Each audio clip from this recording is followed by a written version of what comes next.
Thank you.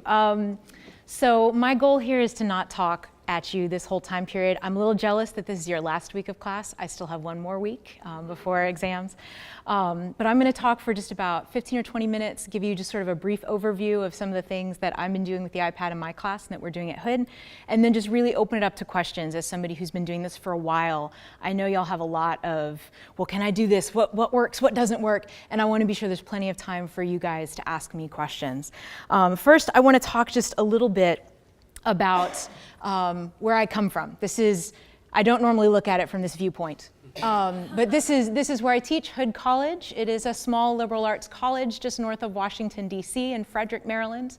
We were a women's college until about 16 years ago when we went residential co-ed, and we implemented our first iPads on campus in the fall of 2011. That is the same semester I arrived at Hood College, so I feel like the iPad and I have kind of grown up at Hood together. We went fully one-to-one with our iPad program in September 2013, and that's with our undergraduate students. We have about 1,200 undergraduate students, about the same number of graduate students in master's programs who are mostly working adults and almost all on campus in our graduate programs. We have just a couple of online programs and very small numbers of students in those. So that's the perspective from which I'm going to be speaking about this today. The other thing I wanted to be sure that you know is that I'm going to be throwing a lot of information out there at you today. You do not need to try and keep up with it or make a list of the different apps or anything that I'm going to talk about. If you Google me, Heather Mitchell Buck, my husband's a web designer, so he makes sure that if you Google me, the first thing you find is my website, and I have a lot of information on there about teaching with technology and the different apps that I recommend for different things. So no need to like furiously jot stuff down. You can just go to my website later, so you can just kind of sit back and sort of absorb for the next few minutes.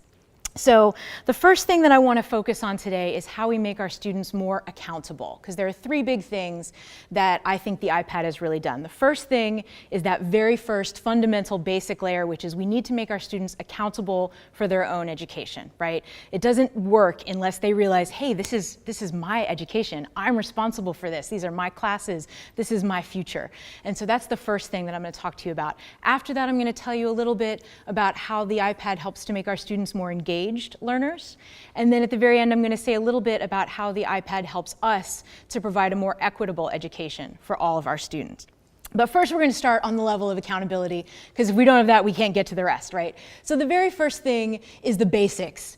This helps my students stay organized, right? We all have students who are taking 18 credits, who are working a full-time job, who are trying to do a ton of extracurriculars, doing all these different things. They have a lot to keep up with.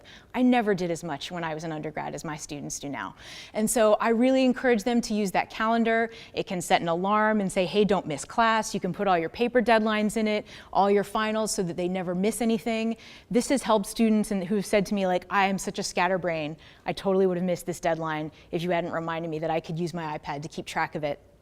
I don't know about here, but at Hood, my students get about 80 pieces of spam email from the college a day with here's all this, I mean, I shouldn't say spam, it's student life email, right? But I feel like they get so much email that the emails that are really important that come from me, which are obviously more important than the student life emails, get lost, because they say, you know, Dr. MB, I get too much email, I just can't look at it. And I say, well, you know, that Apple Mail has this nice little VIP function, so you know that anything that comes from Blackboard, from any of your professors, you can flag that so it goes in a separate folder and you don't miss anything, right? So just these all little things about staying organized. The other big thing that is really important is I don't just encourage my students to have this with them, I require them to have a device in class at all times. Most of them use their iPad because Hood gives it to them. I do allow them to use their phone, their laptop, whatever they prefer, but they have to have their iPad. Why? Because I want them to have the internet in class. Some people are like, oh, but don't they just get distracted? You can get distracted with a piece of paper. You can get distracted in your own head, right? It's just a different way. But what the iPad and having the internet at their fingertips does that is unique is it allows them to it empowers them to answer their own questions. Right? So there's this moment when I'm talking and I mention allegory or metonymy or any other kind of like good literary term. This is the moment when the class could come to a halt. Like, wait, Dr. MB, what's that mean again? And then I can answer the question, and that's fine. But this is also a moment where they can go on Blackboard to one of the resources that I've put up, answer their own question, not only remember it, but also then feel like, hey, I have the ability to answer my own question. I can figure that out for myself.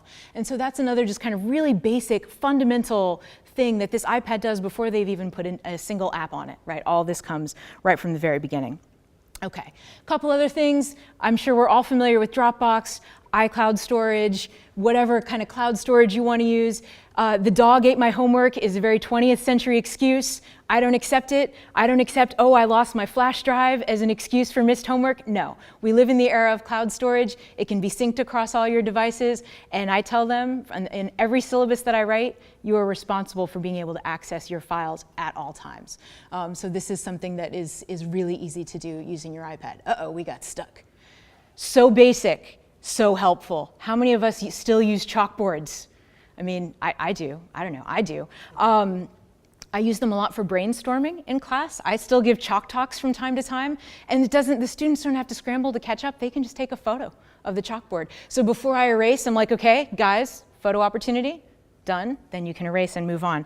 It helps a lot of students to sort of have that visual layout of how it looked on the board. For those of us who are really highly visual learners, writing it down in your notes in a different form is great, but having that memory of how that looked on the board in the day you were in class does help a lot of students remember it. All right, so let's move on to the more important part, right, which is how do we get our students to be more engaged in their learning? By the way, these are all my students. These are not like, you know, students at Stock Photo University, right? These are all my actual students. So getting them to be more engaged happens on a couple of levels. On the first, it's how do we get them to be more engaged with the material that we're giving them? But then also, once they get past that, how do we get them to be more engaged in their ability to give material back to us, right? So I'm gonna talk about both of those. First level is, again, really simple, really basic. When you give them PDFs, when you give them text to read, it's very easy to annotate in a variety of different apps. There's all kinds of different ones. These are just 3 that I like for reading PDFs. You can take all kinds of notes. You can add in all kinds of highlighting. You don't have to be worried that you're gonna lose the price of your book when you sell it back to the bookstore. In a completely absolutely scientifically approved poll using the method of please close your eyes and raise your hand if you agree, I asked my students, how many of you feel like you take more notes when you're reading on your iPad than you do when you're reading in a paper book? I ask every class, every semester. Usually every hand but one goes up.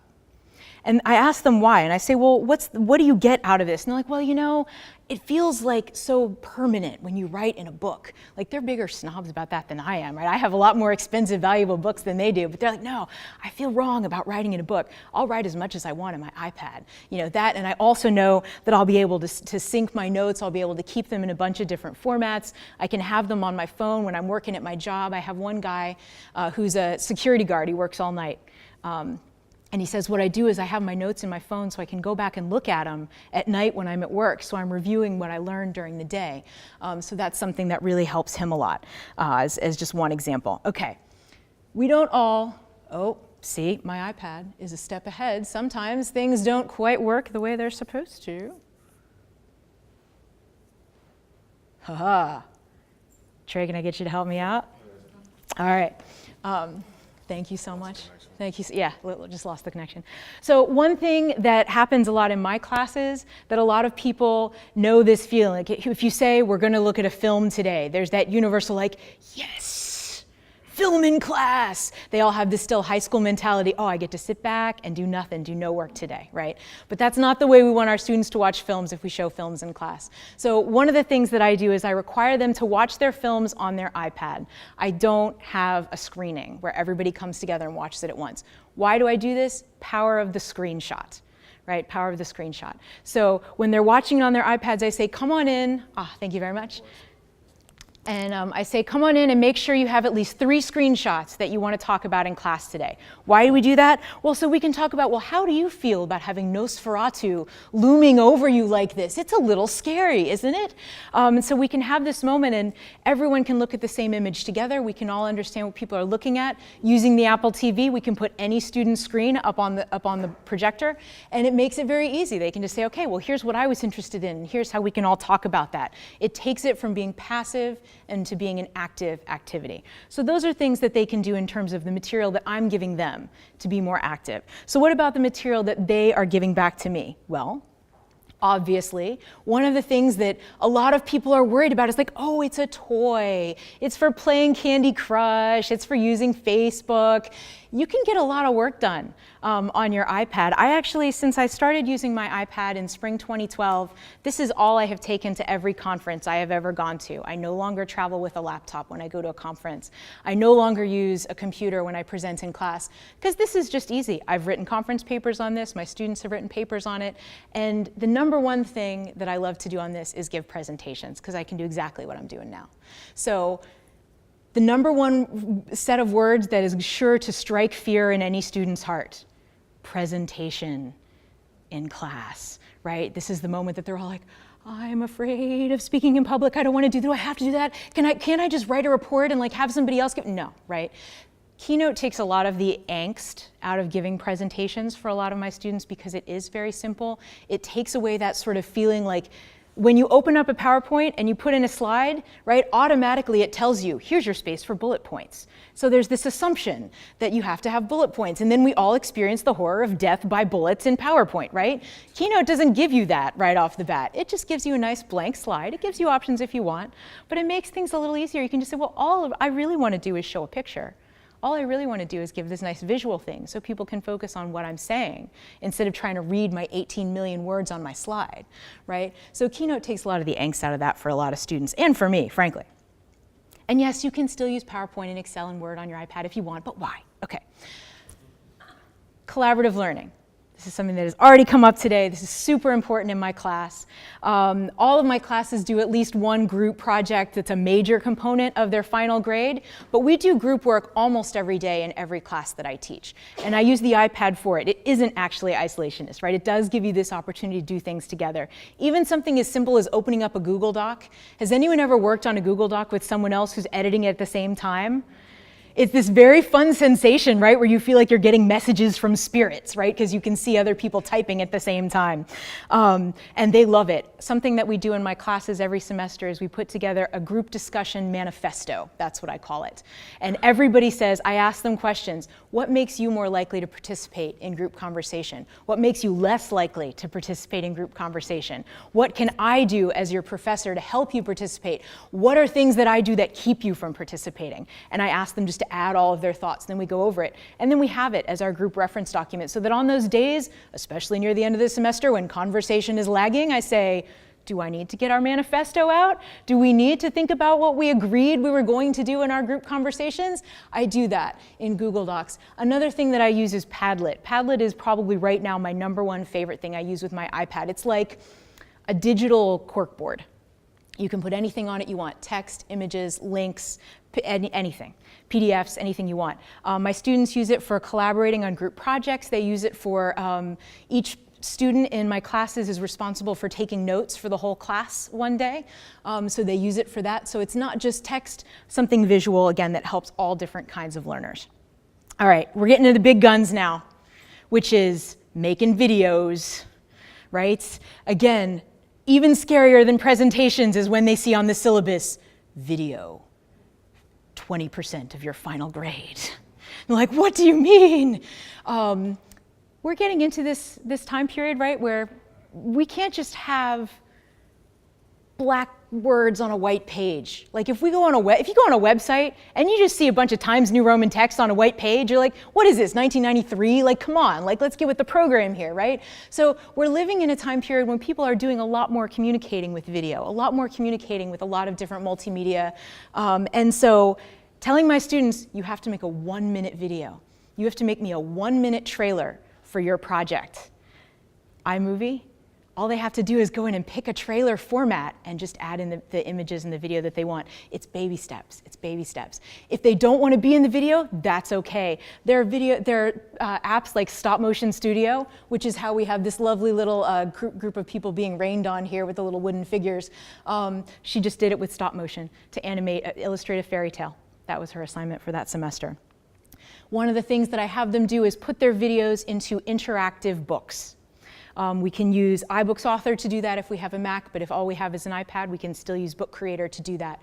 Every single one of my students in all 3 of my classes last semester, first semester freshmen all the way up to seniors, made an interactive book as their final project last semester. Why did I do this?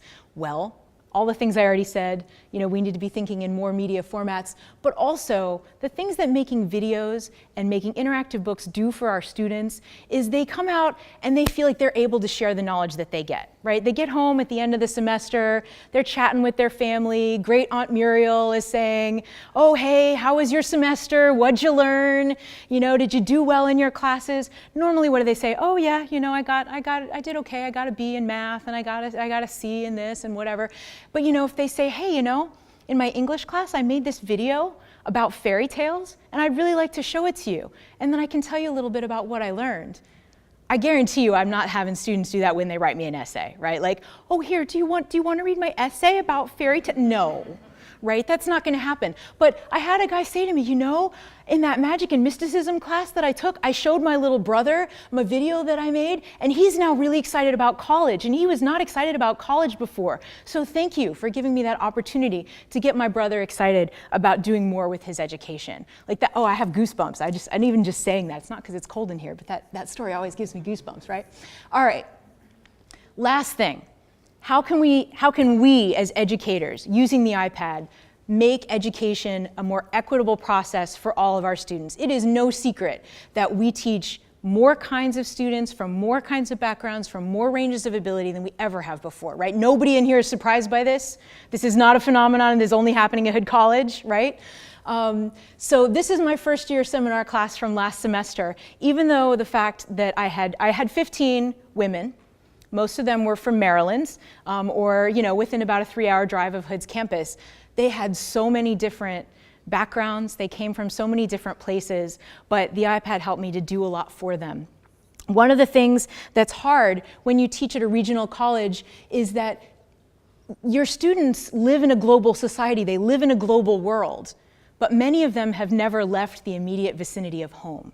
I had a student say to me not that long ago, I was telling Trey this earlier, I had a student say to me a couple days ago, I've never left Eastern Time. Right? But this is a global society. He needs to learn how to live outside of Eastern Time. Something the iPad lets me do is to take him out of Eastern Time. I travel every other year or so, I take some students with me to England. We can go to the British Library. We can look at this manuscript. This is the manuscript that that's Beowulf, by the way, in case anybody's wondering. Cotton Vitellius 15. And even when you go there, it's behind bulletproof glass, and it's honestly about this size. It's not very big. So it's really hard to get like an impression of what that manuscript is like. But when I show this to my students on the iPad, they can zoom that in as much as they want. I can illustrate it for you later if you want. They can zoom it in as much as they want. They can look at all the way that individual letters are made. They can get a sense of how damaged this manuscript is. Beowulf only exists in one manuscript in the entire world. It was almost burned in a fire. The fact that we have this is precious and amazing, right? And they can really look at it and say, hey, you can see where this guy smudged his ink here. That's amazing. The other thing that the iPad does is that it allows us to give this experience to every single student. Another thing that's amazing that comes preloaded on this with doing nothing is a huge range of accessibility features. I teach a lot of students who have a lot of learning challenges because I teach at a small college where it's the expectation that every student will get a lot of one-on-one faculty time. So a lot of students who need extra help are the students who come to Hood and say, I really need that. So anything from having your text read to you. I have an amazing student who's now, he's just finishing his second year in law school. His name is Alex. He is the most severely dyslexic student I have ever encountered. I teach medieval literature, right? We didn't have standardized spelling. We didn't have standardized grammar. It's hard enough for people who have a perfect command of the ability to read. Alex took 4 classes with me because with his iPad, Alex is not one of those, but with his iPad, he didn't have to go up to the Disability Services office in order to have a computer read his assignment to him. He could have the iPad read it to him. He's going to be an amazing lawyer. I can't wait to see what he does. And he told me the other day, he's like, yeah, I'm still having my iPad read me my law school textbooks. And that's how he does. Can you imagine going through law school, doing it all, listening to yourself? My students are amazing. These are 2 of my classes this semester. I want each and every one of them to have the same individual, unique, accessible learning experience. This helps me do that, no lie. I mean, I want to emphasize something that was in my biography, which is that I was a hardcore Linux user. I still am. I didn't start off as somebody who was like naturally inclined towards Mac. When I came to Hood and they told me that our students were going to have iPads, I was like, why? What does that do? It's like, all right, give me one. Let me see what I can do with it. And so I played around with it a little bit. I tried some things. It's like, okay, this is interesting. I feel like I really need to try it out. So at that point, the way that we rolled out our iPad program started with our first-year students. So we had one class of first-year students who had it, then we had another class of first-year students, then finally we had all of our undergraduates one-to-one. And so I taught, before everyone had it, I taught the very first class that was all mixed years, anywhere from freshmen to seniors, that all was one-to-one iPad. The end of that class, I was hooked. Right? Allow me to like just let you know how transformative this technology is by just understanding the way that it has changed me. Because I have come from a place where it's like, well, you know, here's my book, here's my medieval literature text, here's this thing, to you must have your iPad in class, or you are losing class participation points, right? This is how important I think this is. I'm not just doing it because it's shiny and because Apple flew me to Florida for a day. I have to be back in my classroom at 9 o'clock tomorrow morning. I don't really get to enjoy Florida all that much, alas. But that's how excited I am about it. That's why I'm here. And I'm very, very delighted to talk to you about whatever kind of questions you have, any specific things that I brought up, any things that you just want to know about how we implemented or how we should have implemented or any of those things. So please, at this point, anything that you want to ask, I leave it to you. Okay. Oh, well. Thank you very much. Yes. Any questions that are asked. Oh, okay. I thought there was a microphone on the camera. Might be too far. Okay. I will attempt to rephrase. Yes. So, go for it. Okay. I have a question. Yeah. I launched a similar program when I was on sabbatical from these, but we did it with iPhones, where students could study during their free time, PowerPoints, or access notes. And I'm just wondering what kind of assessment or statistical data you have, because we found that like after the first 2 semesters, the uniqueness of it sort of, the students weren't quite as engaged as they were at the beginning. Okay, so the question's about assessments and how long-term results pan out. So I think it's kind of a double-edged sword, right? Because I think when the uniqueness wears off, that's a good thing, as long as they're still bringing it with them. All of our students have had iPads since fall 2013. We have a lot of data from our pilot programs, and we have some data from like the first couple of years of our rollout. And our numbers actually got better in terms of engagement, and that's partly because everybody had it. Initially, when it's tough, I will say absolutely, as you guys are trying to decide what to do with your program, it is really, really hard to have a class where some people have it and some people don't. Not just because it totally diminishes the equitable nature of what you're trying to do, but also you can't count on people having it. So I do know that one of the reasons our numbers got better in terms of engagement and use is because everybody had it. Unfortunately, because of some major changes at the administrative level of Hood, we don't have assessment data from last year.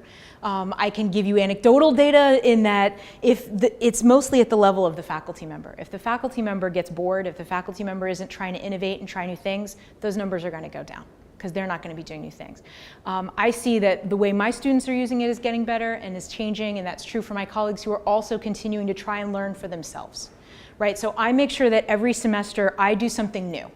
And that means that I'm always on that little edge, right? Because the reason that things like videos and interactive books are good for our students is because they put us in that place where you're uncomfortable, right? That's when you learn. You don't learn when you're comfortable. When you're comfortable, you know what you're doing. When you're right on that edge and you're afraid you're gonna fall over, right? When you know that failure is an option, that's when you learn. And so that's the way to keep those numbers from tanking, I think, is to make sure that the people who are making it happen are equally engaged, because if you are, then your students are going to be.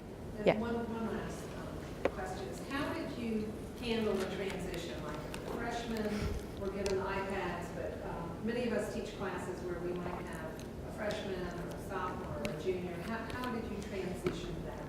I would not recommend doing it the way that Hood did. And now this is going to go on the internet, and now I'm going to be in trouble because I don't have tenure. The way we handled it was, the reason we rolled it out to freshmen first was because we had a very specific grant from a very kind alum who kind of specifically had us do it that way, and that seemed to be the best test option. So because we do have a lot of freshmen who take freshman-only classes, so we thought that would be an opportunity to test it in a small way. So I would definitely say mix it up right straight off the bat. I mean, if money falls from the sky, right, then give everybody what you can, and make sure that there's an option for those students who are not your full-time undergraduates. Like, one of the things that we have is all of our full-time undergraduates get iPads. But we have lots of part-time undergraduates, and we have graduate students who are in some of the same courses. So we have a system where our IT department can check one out to a student for a semester, so that if you do have somebody who's like a part-time student or someone who doesn't have that device, then they can have it for the semester, and to make sure that they're able to do what they need to do for their courses. So, does that help? Okay, excellent.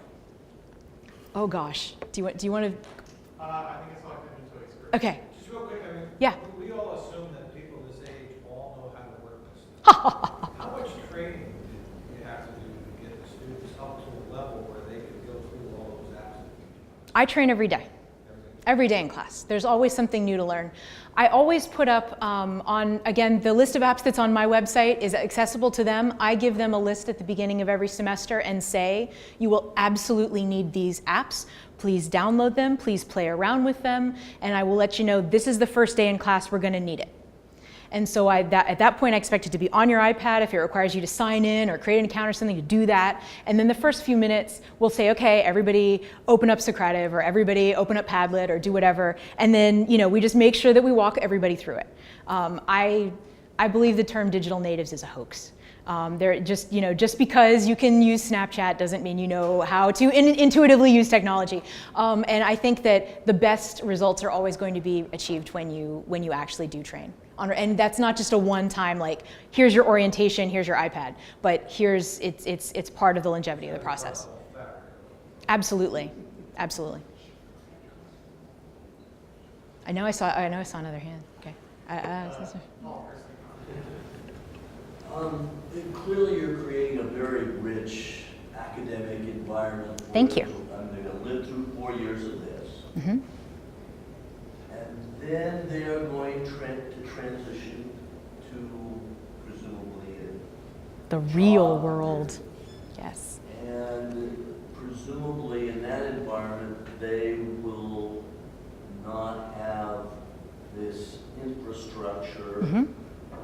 They may be using other computing systems, Mm-hmm. other software, different kinds of input. Mm-hmm. Do you see any challenges for those students in making that transition? So the question was about transitioning from an iPad-embraced environment to the real world. Well, not everyone will hand you an iPad as you walk out. Our students are already living in that environment.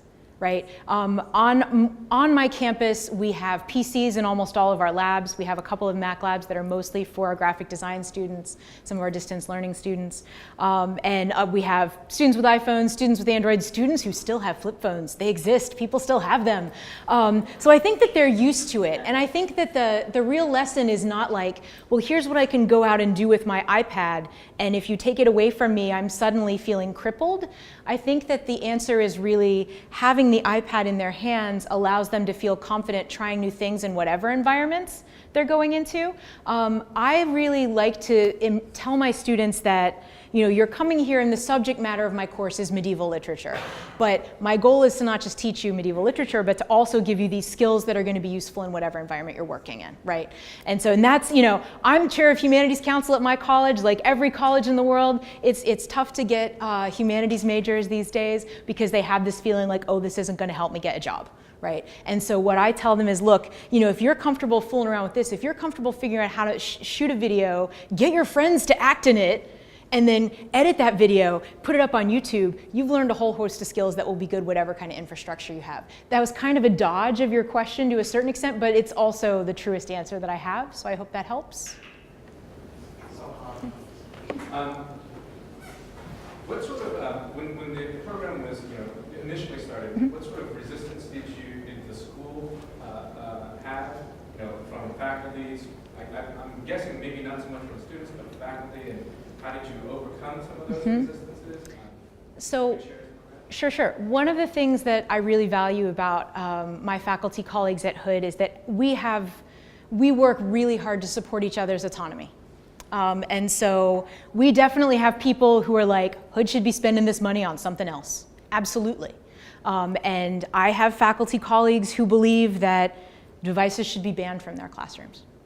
And that's their choice, that's their classroom. What we do though is we try and offer some opportunities for them to see what they might be missing out on. I'm on our Center for Teaching and Learning Advisory Board. One of our most popular things that we do, we have it twice a semester now, is called Appy Hours. And so we have it on a Friday afternoon. We have snacks, we have adult beverages, and we have at Hood, we have a video game room where students can go and play video games, and this has big screen TVs all the way around. And so we have different faculty who are using their iPads in different ways. Just come and set up with one of the TVs, and we say, everybody, come out and check it out and see what people are doing. And so this is a way that rather than, it's the carrot and not the stick. Right? It's like, well, come and see what we're doing. And I will say that, I have a lot of colleagues who've been very resistant who are now like trying out new things. And it's not going to be like a full out implementation, but it's like, oh, here, well, let's replace this one book with this app and see how it goes. And in terms of interest and engagement with our CTL programming, our Appy Hours are consistently one of our best. I would say that, usually our full-time faculty is around 90. At Hood, and our Appy Hours usually have 30 to 40 faculty at them, and that isn't just because we have beer. They don't just like come in and grab a beer and then leave. Like they usually stick around for a couple of hours and learn something and have a good time. So, yeah. How do you handle IT and technical support for these? What happens when they break? What about upgrades and that sort of thing? Sure.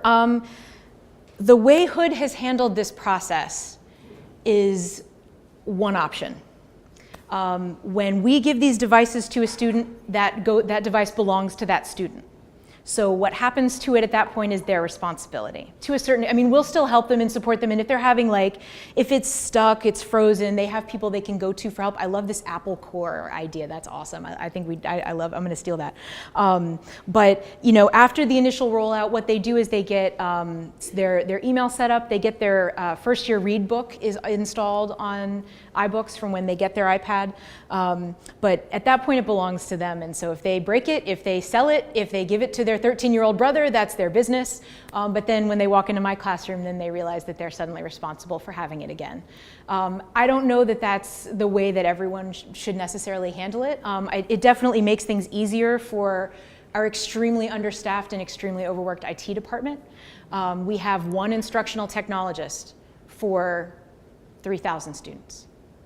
So, and he works very, very hard, but he can't be everywhere at all times. He has 3 young children. We want him to see his family sometimes. So I think that, it's a good compromise solution for when you need to, make sure that people are still able to see their families. So, yeah. The images that you've shown us of your classroom show fairly small class sizes. Is that representative? Have you used it in a class with 25 to 30 students? Yes. Okay. Absolutely. Have you changed anything, or is it just as interactive with that many people? I don't change it.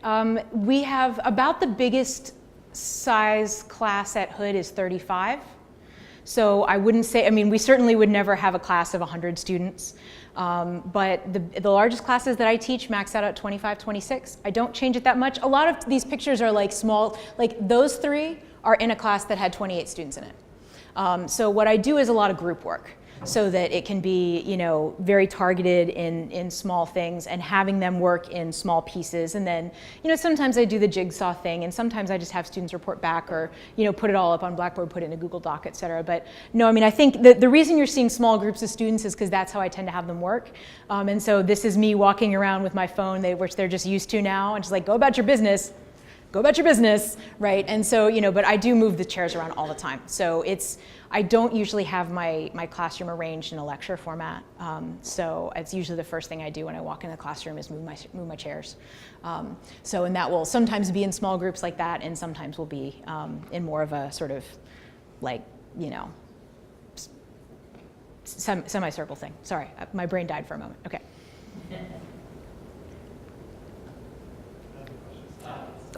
I use a lot of instructional resources that our students who are Mac-based have a hard time using because they're PC format. Okay, like, This is in nursing. oh, okay, yeah, I'm not gonna. Did you have any problems like that?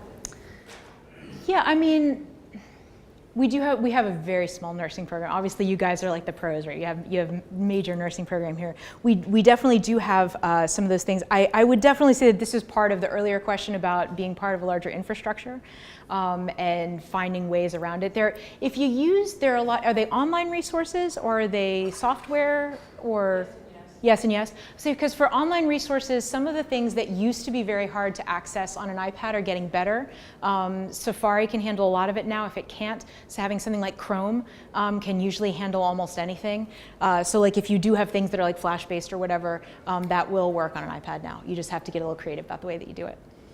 And Dan, you mentioned to me that in Maryville they could remote into a PC if they needed to. Sure. Oh yeah, we do that too. Yeah, I So- didn't think so, about yeah, that. So you can virtualize, so you can remote into a PC, or some of the things they did didn't replace their existing technologies. They just Yeah. kept using.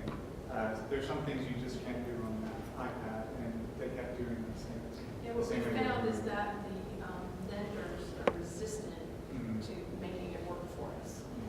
Yeah. Theirs, they weren't changing. Yeah, I mean, we do have a virtual computer lab, same system that I didn't really think about it because I don't really use it, but I do know that people use it. It can be kind of an exercise in frustration.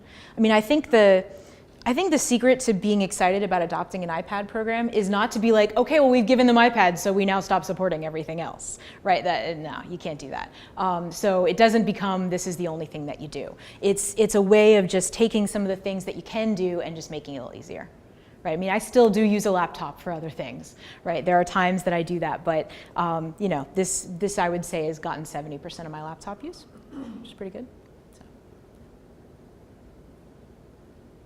Piggyback on that just. Oh, sure, yeah, please. We were Maryville, they're similar to us that their nursing program is exploding. That could be a resource for us.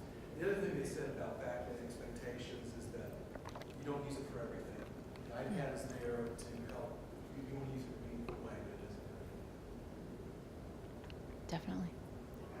Have you ever thought, or has been ever thought about having a course, a little maybe 1 credit elective type course to help the students learn how to use this, to make it not so classroom dependent on the learning, as far as every class having to be the instructor in it? I would love to do that. As I mentioned earlier, my advisees on average take 17 credits a semester. Most of them, and they're working. We have, I don't know what your requirements are here. Our requirements to graduate are 124 credits. So a lot of them are struggling, and trying to get them to add a 1 credit course would probably be really hard. So doing something that's a little more informal, I think, is better. The thing that I would love to do is more during first year orientation, more like have some open lab kind of things during the year. We do that for faculty, but we don't really do it for students. I would love to do some more of that kind of thing, just to have like open opportunities for them to just come and be like, hey, I'm not sure how to do X. Like, can somebody just help me with X? And I feel like that would really be a better solution than the 1 credit course, just because it's either required and then they don't want to be there, or it's such a self-selecting group that they would come to something anyway. So. Sure. Again, it goes back to assessment, Mm-hmm. statistical data. Have the numbers improved, have student grades improved, the engagement? Do you have statistics? Correlation is not causation. I would say from here's the thing. In my classes, as an example, I've changed a lot. as a result of the iPad that I know has improved my students' grades, and I have that data for me, for my classes. That isn't because, here you go, right? That's because the way that I think about how I teach my students and what I ask them to generate in terms of assignments has changed. I have them write very few standard essays right now. Usually each class has one. Every class has a public blogging assignment, which is a lower stakes kind of thing that is very easy to do from their iPad. I know that that is helping student learning. I know that doing things like those interactive books and videos, even though initially there's a lot of resistance because they're not stuck in that mindset of, oh, well, I'm crap at writing essays, or I'm no good at English, or I don't like English. Because it doesn't feel like a high school assignment, they are willing to take a risk and do something new. And I know that that is improving my students' grades. So, and I can say, like, from here's the time that I taught my Utopia class without iPads, here's the time I taught it with iPads, you can see that the GPA is improved for the whole class. And I know that some of that is based on my redesigning the way that I teach because the iPad has let me. So, yes, I think it does improve. Yes, I think the data helps that. But there's no way to measure, is the iPad solely responsible, right? And I wouldn't want to stand here and say that that's true. But I do know that the way that I teach and the way that they learn has changed. And so I think that that's valid data. So, yeah. Wouldn't you say, isn't it fair to say that they are much more better critical thinkers because of the use and the way you use it? Oh, in the yeah. classroom?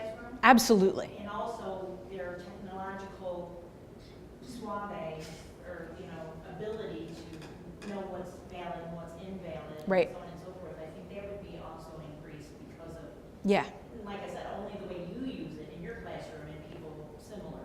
Yeah, and again, it can be really simple things. Like, somebody can make a very uncritical comment in response to a text.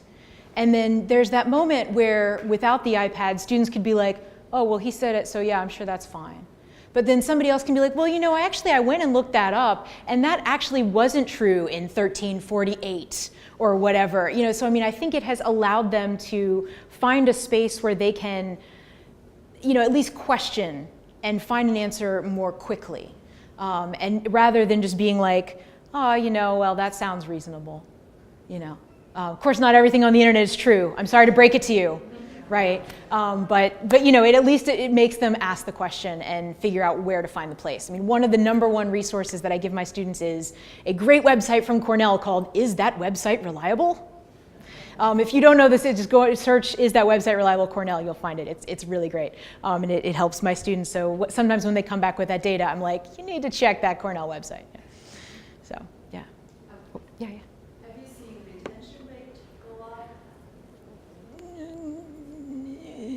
Your college has done this for us, 3-4 years. So yeah, we started our pilot in 2011, and our one-to-one started in 2013. So I admit I don't know the answer to that. Yeah, and again, there's so many things that impact that it's. Does the administration talk about growth of enrollment? Our enrollment, like a lot of small tuition-driven colleges, is a subject of great conversation. Do we think this helps? Absolutely, right? Like when I'm at the admitted students day or open houses, at my English department table, I always have my little iPad slideshow running, like here's what we're doing in the English department. Our IT department doesn't even have that, and they're like, oh, hey, that's cool, what are you doing there? I do think that it's especially because because Hood has a lot of local students. People are now kind of like have come to expect like, oh yeah, you go to Hood, you get an iPad, like that's a thing. And so I think that it's becoming part of the culture. And as to what effect that has on retention, again, like I'm not the Office of Institutional Research, so I hesitate to answer that question. So, yeah. Oh, I was just going to ask you, your money that fell out of the sky from this Very generous alum. Mm-hmm. I don't know how soon that money is going to run out, but let's assume it does. It ran out after 1 year. Okay, but is this built into your budget now? Yes. Every freshman will Yes. be provided with? Yes, I mean, I think it gets added into students' fees or something, is what ends up happening. Just as a tip for what we give them a 16 gig iPad, which is not hugely powerful.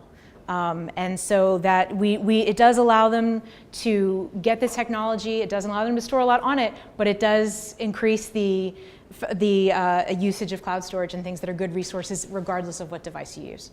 And it does allow us to continue doing the program. So. Just one thing, Yeah. it strikes me that new students are coming from a culture in high school where they're told to put their phones away. They're not allowed to look at devices in class. So now all of a sudden, your culture is saying, not only do you have to bring it to class, you have to use it. Do you find it an issue with that, with the incoming students? Nope. I have very unusual policies, I would say, compared to my colleagues. I don't take attendance. I never ever police what's on my student's screen. My attitude is that our students are coming out of high school very infantilized. Our students are coming out of high school being given these very small nuggets of responsibility. And so I kind of adopt a throw them in the deep end and learn to live approach. What I do is in my class I say, I expect you guys to be responsible for yourself. If you see that someone next to you is doing something that's distracting, it is your responsibility to say to that person, could you get off ESPN.com because I'm trying to pay attention in class and that's distracting me. And that happens. So I mean, I think that it goes from being this sort of surreptitious thing to being kind of open. And honestly, if I have students who are going to be so worried about whether they get this phone call or this text because their mom's in the hospital or they had a job interview, I would rather they check their darn phone than be worrying the whole time about whether they got this email. So I'm okay with there being a little bit of distraction because as soon as the day comes that I sit through a whole faculty meeting without doing anything other than paying attention in the faculty meeting, that's the day that I can call them on it. So they spoke at Maribel a little bit to this point, and they said that it was a little bit the opposite, that a lot of their students were coming in from high school having used an iPad or Chromebook or something in their classes. Yeah. A lot of our Florida students are going forward to virtual school, so they're expecting some Yeah. And I mean, that's definitely a moment where we have a sheer, huge difference in equity. Right, we have students coming out of Fairfax County, Virginia public schools where everybody's given very high-powered iPad, very good laptop, and then we have students coming out of Baltimore schools who have nothing and have never used anything but an ancient PC. So again, I think the idea that everybody's got the same device really makes it fair. And it helps the students regardless of where their background is, because we have all those students at Hood. It also helps those students who again have disabilities and need accommodations to use technology. If they're in a classroom where technology is banned, their accommodation is waving in a nice big flag for everybody to see. But if everybody has a device and it's encouraged, then no one can tell who's got accommodations and who doesn't. And that to me is huge because that means that all of my students feel like nobody's drawing attention to the way that they learn. We all learn differently, so that helps a lot with that as well. One more. Clearly you need to just come and talk to me. It's fine. No, it's good. It's good. I like it. Okay, so my department is currently exploring. What department are you in? Humanities. Okay, excellent. Yay. We're exploring the purchase of a smartboard. Now, would this eliminate that need, being able to just project? I've never used a smartboard. Yeah, please. So actually I had probably 4 different schools who were looking at purchasing smartboards, and what we did was we got an iPad for $374, we got an Apple TV for $69, and we got an app that was about $4.99 at the time, which is about $2.99 that you could use, and it's called Explain Everything. And it literally did everything and more the smartboard was able to do. It also was able to record video, and also record audio. So they were able to save $4,000 for that smartboard they were going to buy and use that as their technology. So that implementation was kind of like, let's make sure the faculty gets it first and is comfortable with it, and it ended up working out and saving a lot of money. That just made me very happy. Well, and all my friends that have smartboards, it's like I don't know. Do I have Volkswagen drivers in here? Like that's like, you love your Volkswagen, but it's in the shop a lot, right? I feel like the smartboard is kind of like that, where it's like, oh, it's really awesome, I love it, but it seems to only work about 2/3 of the time. So I wonder about it. I can speak from my sister's a math teacher, and she's a smartboard guru. And like everybody in her school had the option of using a smartboard, but not everyone knew how to use it. Yeah. So I actually had a battle with her. I was like, look, use your iPad for a week, and you tell me what you think. And she loved the iPad. The Nice. things she was able to do with it, she was like, okay, you got it. So before I leave, I'll make sure I use my car. Yeah, we can talk. Yeah, absolutely. And I was going to say the same thing. I have a big stack of business cards, and I'm happy to talk to anybody, like online, offline, whatever. I want to leave you with one last image, which this is my very first, at least part of my very first pilot class from spring 2012. My very first group of iPad users, and that's my little sentimental picture. So I wanted to share that with you. Say thank you very much for having me. I wish you all luck in sorting this out. I know you're trying to clap and I'm still talking. I'm sorry, it's terribly rude. But please don't hesitate to reach out. I'm very happy to talk to anybody here later on. Thank you very much.